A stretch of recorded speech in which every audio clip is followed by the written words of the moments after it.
Hello प्यारे बच्चों, मैं हूं आपका भैया ऋषभ सिंह और आप सभी देख रहे हैं आपका अपना यूट्यूब चैनल ऋषि यस क्लासेस। और आज के इस वीडियो में आप सभी को थंबनेल से जैसा कि पता चल गया होगा, बीएससी फर्स्ट ईयर के फर्स्ट सेमेस्टर फिजिक्स का जो हमारा पेपर है mathematical physics and Newtonian mechanics, उसी के ही यूनिट 2 जिसका नाम है वेक्टर कैलकुलस, उसके ही मोस्ट इंपॉर्टेंट क्वेश्चंस को लेकर आ चुके हैं इस वीडियो में। ठीक है, जैसा कि आप सभी को पता होगा कि मैं आप सभी को ऑलरेडी यूनिट फर्स्ट यानी कि वेक्टर अलजेब्रा के लेक्चर्स को प्रोवाइड कर दिया हूं, उसके इंपॉर्टेंट क्वेश्चंस को मैंने प्रोवाइड कर दिया है। वो वीडियो आप सभी को आई बटन पर मिल जाएगा या फिर लिंक आप सभी को डिस्क्रिप्शन में मिल जाएगा। अब चलिए हम एक एक करके बात कर लेते हैं कि वेक्टर कैलकुलस जो कि यूनिट 2 हमारा है, उसमें कौन कौन से इंपॉर्टेंट क्वेश्चंस बन सकते हैं, आप सभी के एग्जाम में आने के चांसेस रहेंगे।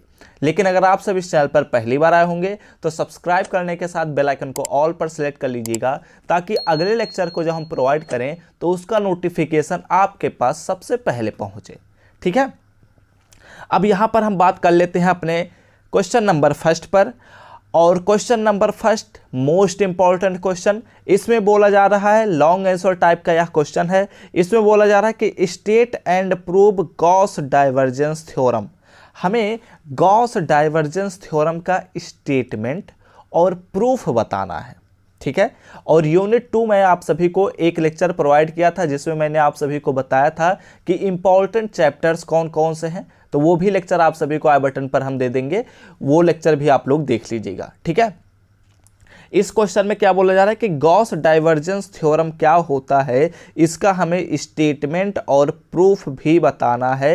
ये दोनों चीजें पूछी जा रही हैं और मोस्ट इंपॉर्टेंट क्वेश्चन है ये वाला। ठीक है, इसमें और भी क्वेश्चन इंपॉर्टेंट हैं, लेकिन ये हमारे पास मोस्ट इंपॉर्टेंट क्वेश्चन जो कि लॉन्ग आंसर टाइप में पूछा जा सकता है, ये हमारे पास आता है क्वेश्चन नंबर 2। ठीक है, क्वेश्चन नंबर 2 जो हमारे पास है ये या तो शॉर्ट आंसर या तो वेरी शॉर्ट आंसर में पूछा जा सकता है। Explain the geometrical and physical interpretation of vector differentiation. क्या कहता है, वेक्टर डिफरेंशिएशन के फिजिकल और ज्योमेट्रिकल इंटरप्रिटेशन के बारे में हमें बताना है। ठीक है, तो ये आपको या तो शॉर्ट आंसर या तो वेरी शॉर्ट आंसर में पूछा जा सकता है। और उसके बाद वाला क्वेश्चन, क्वेश्चन नंबर 3, ये भी आप सभी को वेरी शॉर्ट आंसर टाइप में पूछा जा सकता है कि define gradient, divergence and curl of A vector.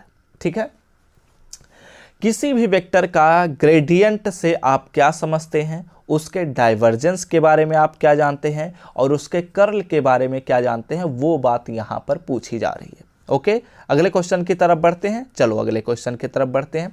ठीक है, इतनी चीजें यहाँ पर बहुत ही ज़्यादा इंपॉर्टेंट है, इसे मिस नहीं कर सकते आप लोग। ठीक है, और क्वेश्चन नंबर फर्स्ट तो गारंटी के साथ आपको पढ़ना होगा। अब चलिए हम बढ़ते हैं अगले क्वेश्चन की तरफ। तो अभी ध्यान दीजिए, जो हमारा अगला क्वेश्चन है ये भी मोस्ट इंपॉर्टेंट क्वेश्चन, जितना Gauss theorem, Gauss divergence theorem हमने देखा, उतना ही एक और इंपॉर्टेंट थ्योरम है स्टोक्स थ्योरम। कौन सा theorem? Stokes theorem. Stokes theorem का भी हमें स्टेटमेंट और प्रूफ पूछा जाता है। ऐसे ही एक और थ्योरम है ग्रीन्स थ्योरम। ग्रीन्स थ्योरम का भी स्टेटमेंट और प्रूफ पूछा जा सकता है। ये हो सकता है अल्टरनेट ईयर्स में भी पूछा जाए।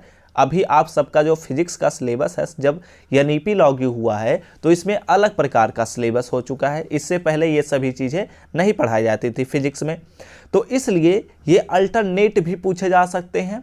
ठीक है, और एक और टॉपिक बन सकता है हेल्महोल्ट्ज थ्योरम। ठीक है, हेल्महोल्ट्ज थ्योरम जो हमारे पास है, ये एक्चुअली आप सभी के सिलेबस में इसका केवल स्टेटमेंट ही मेंशन किया गया है, इसलिए मैंने इसके प्रूफ के बारे में बिल्कुल भी कुछ भी नहीं लिखा है। तो ये भी बात आपसे पूछी जा सकती है। और ये जो हमारे पास ये दोनों क्वेश्चन, ये हमारे पास लॉन्ग आंसर टाइप में बन सकते हैं, लेकिन ये जो हमारे पास क्वेश्चन है ये वेरी शॉर्ट आंसर टाइप में बनेगा।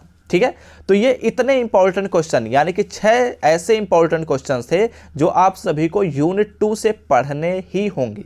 ठीक है, अगर इतने 6 इंपॉर्टेंट क्वेश्चन आप लोग यूनिट 2 से पढ़ लेते हैं तो आपका काम 100% कंप्लीट हो गया। इसके अलावा 100% नहीं, सॉरी, यहाँ पर आपका काम 95% कंप्लीट हो गया। इसके अलावा जो क्वेश्चन बनते हैं वो न्यूमेरिकल टाइप के क्वेश्चन बन सकते हैं इस यूनिट से। तो हमने कुछ सेलेक्टेड न्यूमेरिकल्स को भी उठा लिया है जिनसे आप सभी की तैयारी बेहतर बना सकूं मैं, ठीक है।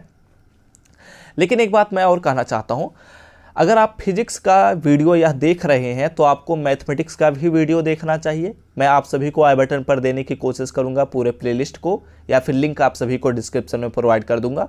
उसमें मैंने आप सभी को ऑलरेडी हर एक यूनिट से मोस्ट इंपॉर्टेंट क्वेश्चंस को मैंने प्रोवाइड कर दिया है, और कुछ इंपॉर्टेंट क्वेश्चंस के सॉल्यूशंस भी करा दिया हूं और कुछ अब कराने वाला हूं, ठीक है। तो उन सभी लेक्चर को देखिए, आपकी तैयारी गारंटी के साथ हो जाएगी। और जो केमिस्ट्री के लेक्चर्स हैं उन्हें भी मैं प्रोवाइड कर रहा हूं, उन लेक्चर्स को भी आप लोग देखकर कंटिन्यू कर सकते हैं। यहां पर हमारे पास 7वें नंबर के क्वेश्चन में बोला जा रहा है कि if R is the position vector of any point, क्या कहता है कि हमारे पास r एक कोई भी पोजीशन वेक्टर है किसी भी पॉइंट पर, तो हमें प्रूव करना है कि gradient of r to the power n is equal to हमारे पास होता है n into R to the power n minus 2 into r हमारे पास होता है, जहाँ पर हमारे पास r जो है वो x unit vector i plus y unit vector j plus z unit vector k है, ठीक है। अब देखो ये जो क्वेश्चन हमारे पास है ये काफ़ी इंपॉर्टेंट क्वेश्चन है। क्यों? क्योंकि ये आप सभी को फिजिक्स में भी पढ़ना होगा और मैथमेटिक्स में भी पढ़ना होगा, और काफ़ी इंपॉर्टेंट है, दोनों में ही आने के चांसेस हैं। तो अगर आप पढ़ेंगे तो आपकी तैयारी बेहतर बनेगी, ठीक है। अगला question, question number 8। Question number 8 में बोला जा रहा है कि प्रूव दैट, हमें सिद्ध करना है कि divergence of A cross B, हमारे पास ए एक वेक्टर है, बी एक वेक्टर है, ठीक है। तो ए क्रॉस बी अगर हम करते हैं और उसका डाइवर्जेंस निकालते हैं तो हमें मिलता है B into curl A minus A into curl B हमें मिलता है। ये प्रूव करना है कि ऐसा होता है। ओके, बातें क्लियर हुई। अगले क्वेश्चन की तरफ बढ़ते हैं। अगला क्वेश्चन हमारे पास कहता है question number 9, determine the gradient of the vector. हमारे पास एक वेक्टर दे दिया गया है R, R is equal to हमारे पास बोला जा रहा है under root x square plus y square plus z square, और इसका हमें क्या कैलकुलेट करना है, इसका हमें ग्रेडियंट कैलकुलेट करना है। तो बस आपको फार्मूला पता होना चाहिए ग्रेडियंट का, और नॉर्मल सा जब फार्मूला लगाएंगे आप लोग तो आपका काम हो जाएगा, ठीक है। अगले क्वेश्चन की तरफ बढ़ते हैं, क्वेश्चन नंबर 10, और इस वीडियो का last question, find the tangent and unit tangent vector at any point of the curve. हमारे पास एक कर्व है जिसका बताया जा रहा है कि x पर जो है x is equal to 3 cos t है, y is equal to 3 sin t है, और z is equal to 4 t है, ठीक है। उसके पॉइंट बोल दिए गए हैं। तो यहाँ पर बोला जा रहा है कि उस कर्व का किसी एक पॉइंट पर उसके टेंजेंट और यूनिट टेंजेंट वेक्टर के बारे में हमें बताना है इस क्वेश्चन में, ठीक है।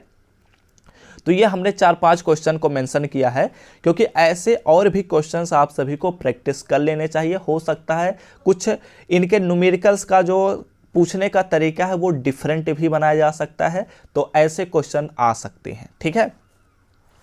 तो इस प्रकार हमने देखा कि हम जब यूनिट 2 के भी इन 10 क्वेश्चंस को पढ़ लेंगे तो हमारा यूनिट 2 कंप्लीट हो जाएगा, एक भी क्वेश्चन नहीं छूट सकता। और यह भी बात ध्यान में रखना, यूनिट 1 के इंपॉर्टेंट क्वेश्चंस को मैंने प्रोवाइड किया है, उसमें भी 10 क्वेश्चंस ही आप सभी को पढ़ने हैं। आई बटन पर आपको लेक्चर मिल जाएगा, और इस वीडियो का PDF आप सभी को हम टेलीग्राम ग्रुप में प्रोवाइड ही कर देंगे। मैथमेटिक्स के इंपॉर्टेंट क्वेश्चंस की तलाश कर रहे हैं तो आप लोग प्लेलिस्ट सेक्शन में चले जाइएगा, वहाँ पर केमिस्ट्री और मैथमेटिक्स दोनों के ही इंपॉर्टेंट क्वेश्चंस को मैंने प्रोवाइड कर दिया है, और ये हमारे पास फिजिक्स का भी इंपॉर्टेंट क्वेश्चन चल रहा है। तो इसी के साथ इस वीडियो को समाप्त करते हैं। वीडियो अच्छा लगा हो तो लाइक कर दीजिएगा, साथ ही साथ चैनल पर पहली बार आए होंगे तो सब्सक्राइब करने के साथ बेल आइकन को ऑल पर सिलेक्ट कर लीजिएगा, जिससे हम कोई भी लेक्चर आप सभी को प्रोवाइड करें जो आप सभी के प्रिपरेशन को बेहतर बनाए तो उसका नोटिफिकेशन आपके पास सबसे पहले पहुंचे। तो हम सब मिलते हैं अपने नेक्स्ट लेक्चर में, तब तक पढ़ते रहिए, संघर्ष करते रहिए और सफल होते रहिए।